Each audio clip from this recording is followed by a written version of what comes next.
আবারও চলছে মাটি কাটার মহা উৎসব।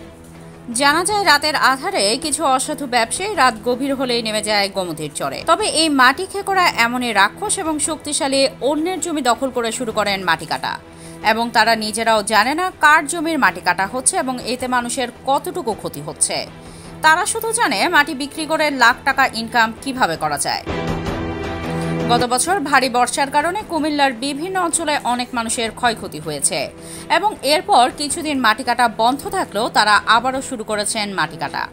আমাদের অভিযোগ হলো যে এই দিকের মাটি কাটাটা বদ্ধ করে দেখ, এটা হইলে তাইলে আমাদের এই এলাকাটা, এই এরিয়াটা অনেক সুন্দর থাকবে।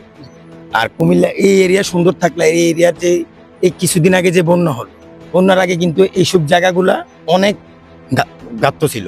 যারা বিগত আমলিকের নেতা কর্মীরা এই মাটিগুলা কাইটা নিয়ে গেছিল।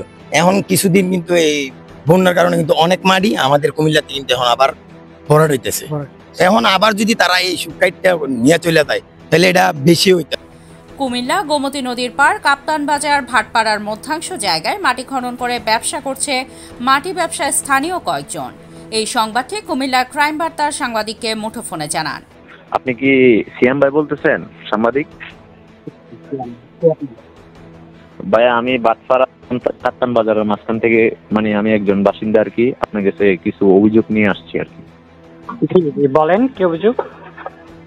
কথা হচ্ছে যে মনে করেন আমরা যে গাং আইলের সাথে থাকি আর কি, মনে করেন এখানে বিশেষভাবে কয়েকদিন যাবত কাইটা নিতেছে আর কি। সো মনে করেন এখানে মাটি কাইটা নিতেছে বিশেষভাবে, তাদেরকে আমরা সাধারণ মানুষই তাদেরকে না করার পরও তারা নিয়ে যাইতেছে। তো এখানে পুলিশ প্রশাসন আসে, আইসা তাদের সাথে কি পরামর্শ করে আবার চলে যায়। তো তাদেরকে এই সুযোগটা আবার বারবার দেওয়া হচ্ছে, তারা মাটি কাটা নিতেছে কন্টিনিউ। কে মাটি কাটে? যে গুরুজন, তিনি কে? কার মাধ্যমে মাটিগুলো কাটতেছে?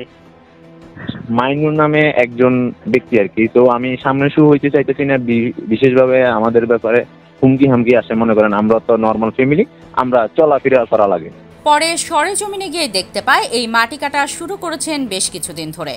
তবে এই গোমতীর পার মাটি কাটার কারণে বসতবাড়ি ভাঙন নিয়ে অনেকেই তাদের বিরুদ্ধে অভিযোগ করেছেন এবং সাধারণ জনগণের ক্ষয়ক্ষতি করে মাটি কেটে যাচ্ছে কিছু কুচক্রী মহল। কিন্তু প্রশাসনের নজরে কেন পড়ছে না এবং এ বিষয় নিয়ে কেউ কথা বলতে চাচ্ছে না দাপটশালী ব্যক্তির কারণে। মোহাম্মদ সিয়াম হোসেন প্রীতম, কুমিল্লা ক্রাইম বার্তা।